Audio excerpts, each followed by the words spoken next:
Quel est le nom du géant qui t'empêche de dormir le soir? Est-ce une maladie dont le diagnostic t'a volé ta paix? Est-ce une montagne de dettes qui semble s'élever chaque jour davantage? Est-ce une relation brisée que tu ne sais plus comment réparer?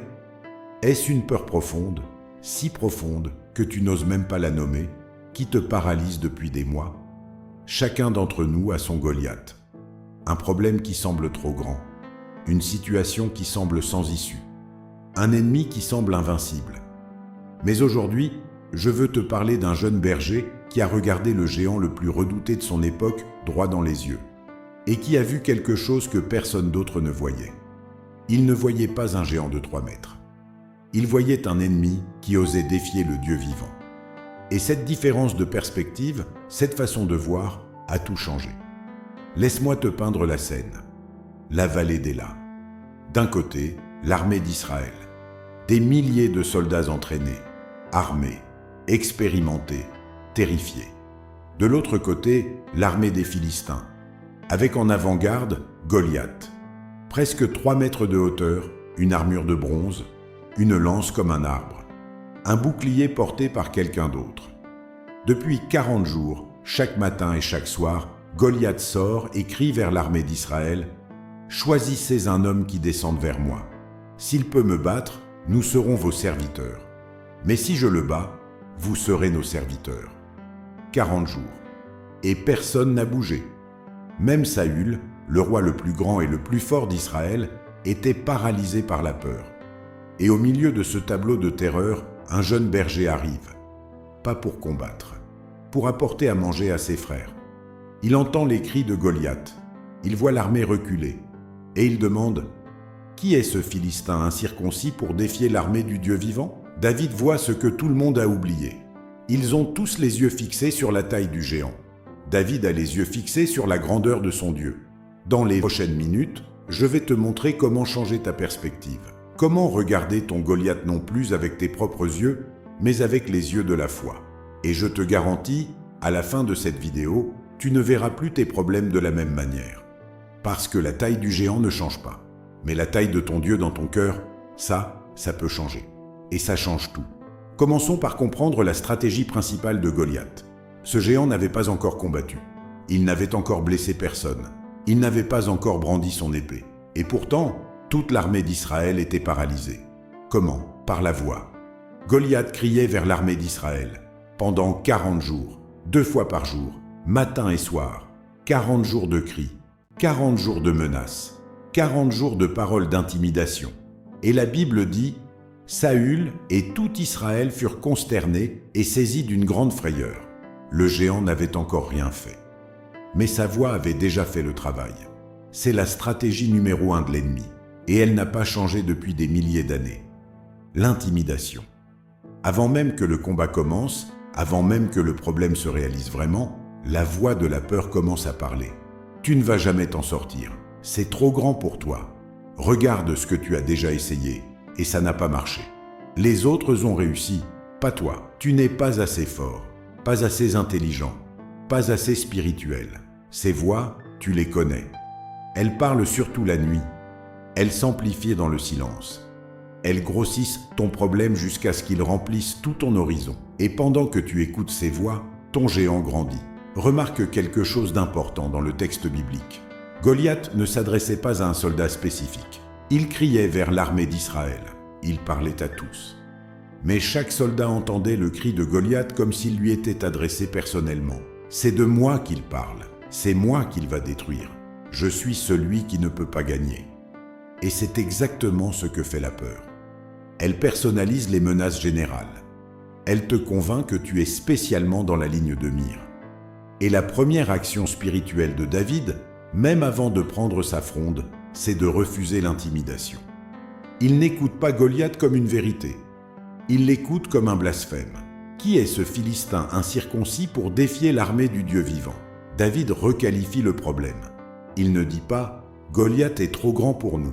Il dit « Goliath a osé défier Dieu ». Et dans sa perspective, c'est Goliath qui est dans une position dangereuse, pas lui. La première clé pour vaincre tes géants, c'est d'apprendre à refuser l'intimidation. Comment? En changeant la question que tu poses face à tes problèmes. Au lieu de demander « Est-ce que je suis assez fort pour ça ?» demande « Est-ce que mon Dieu est assez grand pour ça ?» Au lieu de regarder la taille du problème, regarde la grandeur de celui qui est avec toi. Le psaume 27, que nous avons étudié ensemble, dit avec une clarté absolue « L'Éternel est ma lumière et mon salut, de qui aurais-je crainte? L'Éternel est le soutien de ma vie, de qui m'effraierais-je » David n'est pas courageux malgré sa peur. Il est courageux parce qu'il a ancré sa confiance dans quelqu'un qui ne peut pas perdre. Commence à lire les psaumes de protection à voix haute, chaque matin. Laisse la parole de Dieu être plus forte que la voix de ton géant.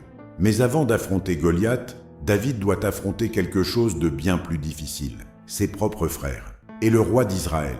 Quand David arrive au camp et commence à poser des questions sur Goliath, son frère aîné Eliab l'entend. Et voici ce qu'il lui dit. « Pourquoi es-tu descendu ici? À qui as-tu laissé ces quelques brebis dans le désert? Je connais ton orgueil et la méchanceté de ton cœur. Tu es venu pour voir la bataille. » Son propre frère, celui qui aurait dû le connaître le mieux, celui qui aurait dû l'encourager, celui qui aurait dû voir ce que Dieu avait mis en David. Au lieu de ça, il l'accuse, il le minimise, il le rabaisse. « Tu es juste un petit berger. Qui es-tu pour penser que tu peux changer quelque chose? Retourne à tes brebis. » Et puis David est amené devant le roi Saül. Et Saül lui dit « Tu ne peux pas aller contre ce Philistin et le combattre. Tu n'es qu'un enfant. » Et lui, il est homme de guerre depuis sa jeunesse. Le roi lui-même, l'autorité la plus haute d'Israël, qui lui dit que c'est impossible. Pense à ça. Avant même que David approche Goliath, il avait déjà dû surmonter 2 géants intérieurs. La désapprobation de sa famille et le scepticisme de l'autorité. Et je veux te dire quelque chose d'important parce que peut-être que tu vis ça aussi. Parfois, les voix les plus décourageantes ne viennent pas de tes ennemis. Elles viennent de ta propre maison, de ta famille, de tes amis, de tes proches. Des personnes qui t'aiment, mais qui ne voient pas ce que Dieu a mis en toi. Des personnes bien intentionnées, mais qui projettent leur propre peur sur toi. Et si tu n'es pas ancré dans ton identité en Dieu, ces voix peuvent te paralyser plus efficacement que n'importe quel ennemi extérieur. Remarque ce que David fait. Il ne se dispute pas avec son frère. Il ne cherche pas à convaincre Saül longuement. Il dit simplement « Qu'ai-je fait maintenant?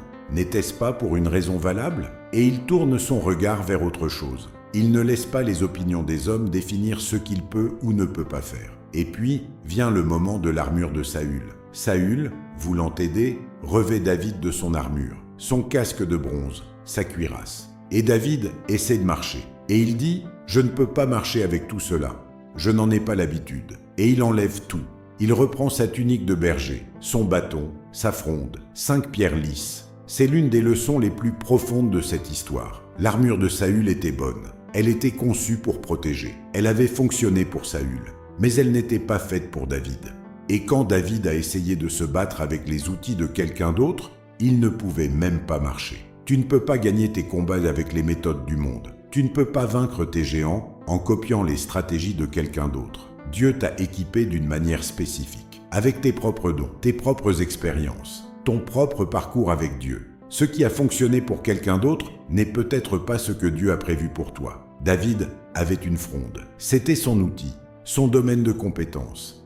Et c'est avec ça, cet outil humble et simple, que Dieu allait accomplir la victoire. Ta force n'est pas dans les solutions humaines logiques. Ta force est en Dieu et dans les outils simples et authentiques qu'il t'a donnés. Et maintenant, nous arrivons au cœur de toute cette histoire. David descend vers Goliath. Il s'arrête au torrent. Il choisit 5 pierres lisses. Il les met dans sa besace de berger et il s'avance vers le géant. Mais avant de plonger dans ce moment, je veux qu'on comprenne quelque chose d'essentiel. Pourquoi David n'avait pas peur? Pas parce qu'il était naïf, pas parce qu'il ne voyait pas la taille de Goliath, pas parce qu'il avait une confiance excessive en lui-même, mais parce qu'il avait déjà gagné des combats que personne n'avait vus. Il dit à Saül, « Ton serviteur gardait les brebis de son père. Quand un lion venait et emportait une brebis, je courais après lui. Je le frappais et je délivrais la brebis de sa gueule. Quand il se dressait contre moi, je le saisissais par la gorge et je le frappais.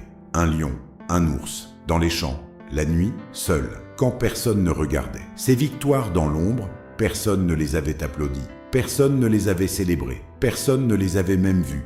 Mais Dieu les avait vues. Et David les avait enregistrés dans sa mémoire spirituelle. L'Éternel qui m'a délivré de la patte du lion et de la patte de l'ours, il me délivrera de ce Philistin. C'est la première des 5 pierres de la foi que nous allons voir ensemble. Pierre numéro 1, se souvenir des victoires passées. Tes épreuves passées, celles que tu as traversées et surmontées, ne sont pas des accidents. Elles sont des preuves. Des preuves que Dieu était avec toi. Des preuves que tu peux faire confiance à ce Dieu. Des preuves que s'il t'a délivré hier, il peut te délivrer aujourd'hui. Avant d'affronter ton Goliath actuel, regarde en arrière. Rappelle-toi de ton lion, rappelle-toi de ton ours, et dis, le Dieu qui était avec moi là-bas est le même Dieu qui est avec moi ici. Pierre numéro 2, refuser la distraction des opinions. David choisit ses 5 pierres, pas l'épée de Saül, pas l'armure de Saül, ses propres pierres, son propre outil. Sois toi-même dans ton combat, authentique, ancré, fidèle à ce que Dieu t'a donné. Pierre numéro 3, avancer vers le géant. La Bible dit, David courut rapidement vers le rang de bataille à la rencontre du Philistin. Il court, il ne recule pas, il ne tergiversait pas, il n'attend pas, il court vers le problème. La foi n'attend pas que le géant disparaisse pour commencer à avancer. La foi avance vers le géant en sachant que Dieu est devant. Pierre numéro 4, la puissance de la déclaration. Et c'est le moment le plus puissant de toute l'histoire. Goliath regarde David venir, il le méprise. Il dit « Suis-je un chien pour que tu viennes à moi avec un bâton ?» Et il maudit David. Et David répond avec l'une des déclarations de foi les plus puissantes de toute la Bible « Tu marches contre moi avec une épée, une lance et un javelot. Mais moi, je marche contre toi au nom de l'Éternel des armées, le Dieu de l'armée d'Israël, que tu as bravé. Ce jour l'Éternel te livrera entre mes mains. Je t'abattrai, je te couperai la tête, et je donnerai les cadavres de l'armée des Philistins aux oiseaux du ciel et aux bêtes de la terre. Et toute la terre saura qu'il y a un Dieu en Israël. Et toute cette assemblée saura que l'Éternel sauve sans épée et sans lance, car c'est à l'Éternel qu'appartient la victoire, et il vous livre entre nos mains. » Voilà une déclaration de foi. David ne dit pas à Dieu que son problème est grand. Il dit à son problème que son Dieu est grand. Et c'est l'invitation pour toi aujourd'hui. Arrête de parler à Dieu de Goliath. Commence à parler à Goliath de Dieu. Regarde cette maladie et dis « Mon Dieu est Jéhovah Rapha, le Dieu qui guérit, et il est plus grand que toi. » Regarde cette situation financière et dis « Mon Dieu pourvoit à tous mes besoins selon sa richesse, et il est plus grand que cette dette. » Regarde cette peur et dis « Mon Dieu ne m'a pas donné un esprit de peur, mais un esprit de force, d'amour et de sagesse. Et il est plus grand que ce que tu me fais ressentir. » La déclaration de la parole de Dieu sur tes problèmes, c'est ta fronde. Et la pierre, c'est le nom de Jésus. Pierre numéro 5, agir dans la foi avant de voir le résultat. David déclare la victoire avant de lancer la pierre. Il proclame que Goliath va tomber avant que Goliath ait bougé. C'est ça la foi. La foi est la certitude des choses qu'on espère, la démonstration de celles qu'on ne voit pas. Tu déclares la victoire avant de la voir. Tu remercies Dieu pour la délivrance avant qu'elle se manifeste. Tu marches comme quelqu'un qui a déjà gagné, parce qu'en Dieu, tu as déjà gagné. Et puis vient le moment. David plonge la main dans sa besace, il prend une pierre, il tourne sa fronde et il lance une seule pierre dans le front. Et Goliath, le géant redouté de toute une armée, tombe face contre terre. Une seule pierre, un seul lancer, un seul moment de foi parfaite. Et c'est fini. Je veux qu'on s'arrête sur ce détail. Pourquoi David avait-il pris 5 pierres s'il n'en a utilisé qu'une? Certains commentateurs bibliques suggèrent que les 4 autres pierres étaient préparées pour les frères de Goliath au cas où ils auraient voulu venger leur champion. Mais peu importe l'interprétation, voici ce que je veux que tu retiennes. David était préparé. Il avait pris plus que ce dont il avait besoin. Il avait anticipé. Il n'avait pas sous-estimé l'ennemi. Mais Dieu n'avait besoin que d'une pierre. Quand Dieu dirige ta main, peu importe la petitesse de tes moyens, tu penses que tu n'as pas assez d'argent, assez de talent, assez de connexion, assez de force, assez de temps. Mais Dieu peut accomplir en une seule pierre ce que toute une armée n'a pas pu faire en 40 jours. Il peut faire plus avec peu qu'avec beaucoup sans lui. Et puis, regardons l'impact. La Bible dit « Quand les Philistins virent que leur champion était mort, ils prirent la fuite. Et alors, les hommes d'Israël et de Juda se levèrent en poussant des cris de guerre et ils poursuivirent les Philistins. Cette même armée, qui pendant 40 jours n'avait pas bougé, se lève. Elle court, elle combat. Pourquoi? Parce qu'un seul homme a osé croire. La victoire d'un seul a libéré des milliers. Et c'est le message final de cette partie. Ta victoire personnelle ne t'appartient pas seulement. Quand tu décides de faire face à ton Goliath, quand tu choisis la foi plutôt que la peur, quand tu avances là où les autres reculent, tu libères ceux qui t'entourent. Ton courage donne permission à quelqu'un d'autre de trouver le sien. Ta victoire montre à quelqu'un d'autre que c'est possible. Ta foi allume la foi de ceux qui te regardent.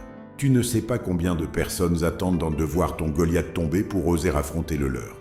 Ta victoire est collective. Elle dépasse ta propre personne. Elle est pour ta famille, tes amis, ceux qui te regardent de loin et ceux qui regardent cette vidéo. Résumons ensemble les 3 clés que nous avons apprises à travers David. Clé numéro 1, refuser l'intimidation. Ne laisse pas la voix de ton géant être plus forte que la parole de Dieu dans ta vie. Lis les psaumes à voix haute. Remplis ton cœur de la vérité de Dieu jusqu'à ce qu'elle soit plus forte que la peur. Clé numéro 2, reste toi-même en Dieu. N'essaie pas de porter l'armure de quelqu'un d'autre. Dieu t'a équipé spécifiquement pour ton combat. Fais confiance à ce qu'il a mis en toi. Clé numéro 3, confesse la victoire avant de la voir. Parle à ton problème de la grandeur de Dieu. Déclare la parole de Dieu sur ta situation. Avance vers ton Goliath avec la certitude que Dieu est devant toi. Terminons par une prière d'autorité. Lève une main vers le ciel et répète après moi. Seigneur, comme tu étais avec David dans la vallée d'Éla, sois avec moi face à mon Goliath aujourd'hui. Je refuse l'intimidation. Je refuse de laisser la voix de la peur être plus forte que ta parole dans ma vie. Je déclare aujourd'hui que mon Dieu est plus grand que ma maladie. Mon Dieu est plus grand que mes dettes. Mon Dieu est plus grand que ma peur. Mon Dieu est plus grand que tout ce qui se dresse contre moi. Au nom de Jésus, je parle à chaque Goliath dans ma vie. Tu ne peux pas rester debout face au nom de Jésus-Christ. Comme David a couru vers Goliath, je choisis d'avancer vers mes problèmes avec la certitude que tu marches devant moi. Une seule pierre de ta puissance suffit à faire tomber tout ce qui semble invincible. Je te fais confiance. Je déclare la victoire, pas parce que je la vois encore, mais parce que tu es fidèle. Au nom puissant de Jésus-Christ. Amen. Si cette vidéo t'a touché, écris en commentaire.